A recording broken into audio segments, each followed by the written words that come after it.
आम खबर आपको दें, पीटीआई के चेयरमैन इमरान खान कहते हैं मैं वजीर आजम था लेकिन मेरे इख्तियारात और इख्तिदार के खिलाफ मुसलसल साजिशें हुई, मुझसे दो बड़े ब्लंडर्स हुए। पहला अभी नहीं बताऊंगा, जबकि दूसरा सिकंदर सुल्तान को चीफ इलेक्शन कमिश्नर लगाना था। वहाँ इमरान खान ने यह कहा कि हुकूमत मुझे हमेशा के लिए सियासत से निकालना चाहती है, अवाम के दिलों में बसने वाले लीडर्स को कभी ख़त्म नहीं किया जा सकता। जुल्फ़िकार अली भुट्टो को फांसी के बावजूद कोई ख़त्म नहीं कर सका। इसी पर मजीद गुफ्तगू करते हैं, सीनियर एंकर पर्सन तज्ज़ियाकार अमीर अब्बास हमारे साथ मौजूद हैं। अमीर, साबिक वज़ीर आज़म है, दौरे हुकूमत से मुताल्लिक भी कुछ चीज़ें शेयर कर रहे हैं। उन्होंने कहा कि सिकंदर सुल्तान राजा को लगाना मेरा ब्लंडर था, दूसरे ब्लेंडर से मुतालिक उन्होंने बात नहीं की। जी अभी कुछ देर पहले ही तकरीबन 1.5 घंटा साबिक वज़ीर आज़म और पाकिस्तान तहरीक इंसाफ के चेयरमैन इमरान खान साहब ने यहाँ इस्लामाबाद अपनी रिहाइशगाह पे, हम 6 साथी थे इस्लामाबाद से ही वाबस्ता, उनसे मुलाकात की है और उसमें बहुत अहम उन्होंने इंकशाफात भी किए हैं। कुछ बातें उन्होंने कहा कि इसको फिलहाल ऑफ द रिकॉर्ड रखा जाए, इनका जिक्र ना किया जाए। कुछ बातें ऐसी हैं कि जो ऑन द रिकॉर्ड हम ला सकते हैं। एक तो उन्होंने ये कि जो ज़िमनी इलेक्शन होने जा रहे हैं अरबाब, कौमी असम्बली की 11 नशिस्तों पे, जो 11 नशिस्तें अभी जो 11 इस्तीफे मंजूर किए हैं स्पीकर कौमी असम्बली राजा परवेज अशरफ साहब ने, उन 11 में से जो रिजर्व सीट्स हैं, उनके अलावा जो जनरल सीट्स के ऊपर इलेक्शन होगा, उसके ऊपर इमरान खान साहब ने कहा है कि वो तमाम नशिस्तों के ऊपर इमरान खान खुद बतौर उम्मीदवार आकर इलेक्शन कंटेस्ट करेंगे।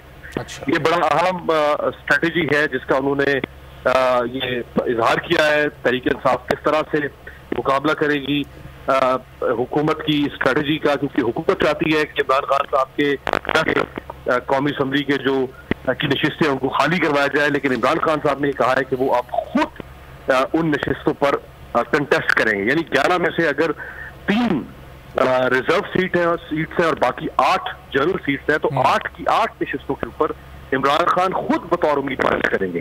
तो मैंने उनसे सवाल किया कि अगर आप 8 इलेक्शन सीट्स पे इलेक्शन कंटेस्ट कर भी लें और आप उन 8 पर जीत भी जाएं, तो आप एक सीट रखेंगे और बाकी सीट्स आपको खाली करना पड़ेगी। तो उन्होंने कहा हाँ, कोई हर्ज नहीं, हम वो सीट्स खाली कर देंगे। मैंने कहा आप उनको खाली करेंगे, उनके ऊपर फिर इलेक्शन होगा। तो उन्होंने कहा फिर इलेक्शन होगा तो हम फिर इलेक्शन में जाएंगे। अगर ये हमारे साथ इस तरह से करना चाहते हैं, हमें सियासत में आइसोलेट करना चाहते हैं, तो फिर हम भी इनके साथ जो सियासी हिकमत अमली है उसके मुताबिक काम करेंगे।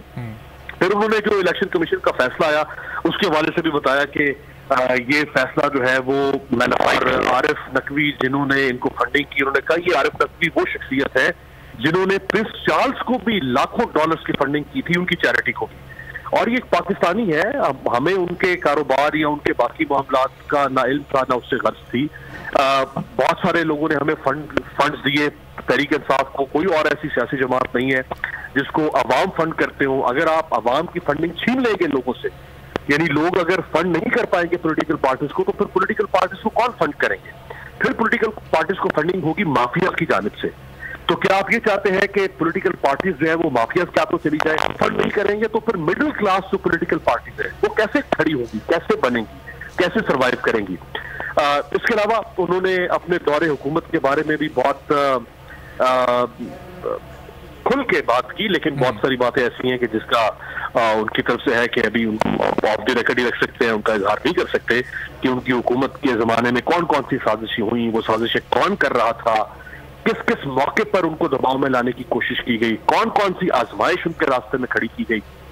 एक और बड़ा अहम इंकशाफ उन्होंने किया कि जब वो रूस के दौरे पर गए थे तो जाने से जिस दिन उनका दौरा रूस था उस दिन सुबह उनकी army chief general Qamar Javed Bajwa साहब से मुलाकात हुई थी और आर्मी चीफ ने उनको कहा कि हमने हमारे सारे कमांडर्स इस बात पर मुत्तफिक हैं कि आपको जाना चाहिए।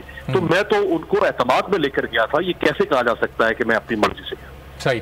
तो अमीर बस ये अभी जो 23 अगस्त को इलेक्शन कमीशन ने इमरान खान साहब को शोकॉज नोटिस जारी किया, तलब किया है, तो क्या खुद पेश होंगे? ज़ाहिर इलेक्शन कमीशन पर उनके बहुत ज़्यादा एतराज़ात हैं। इस हवाले से इस अहम मुलाकात में कोई गुफ्तगू हुई?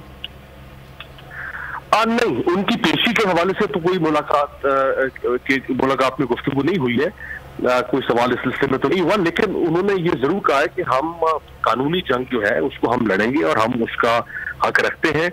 और जब हमारी मुलाकात चल रही थी उस वक्त ही तहरीक इंसाफ की जो लीगल टीम है वो भी इन कर रही थी। एक और बात अरबाब उन्होंने ये भी बताई कि तोशा खाने के हवाले से जो मेरे खिलाफ ये रेफरेंस दाखिल किया गया है कि मैंने तोशाखाने से मिलने वाले तहफ़ को छुपाया अपने असासों में, तो ऐसा नहीं है। मेरे असासों में मेरे तहफ़ डिक्लेयर्ड हैं।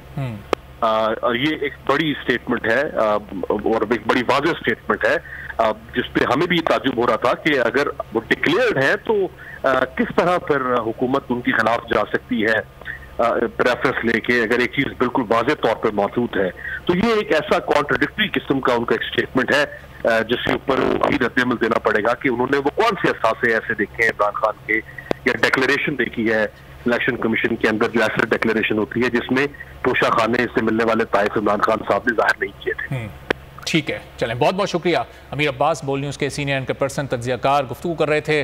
कुछ ही देर पहले उनकी इमरान खान से मुलाकात। सब्सक्राइब करें और बेल दबाएं ताकि कोई खबर रह न जाए।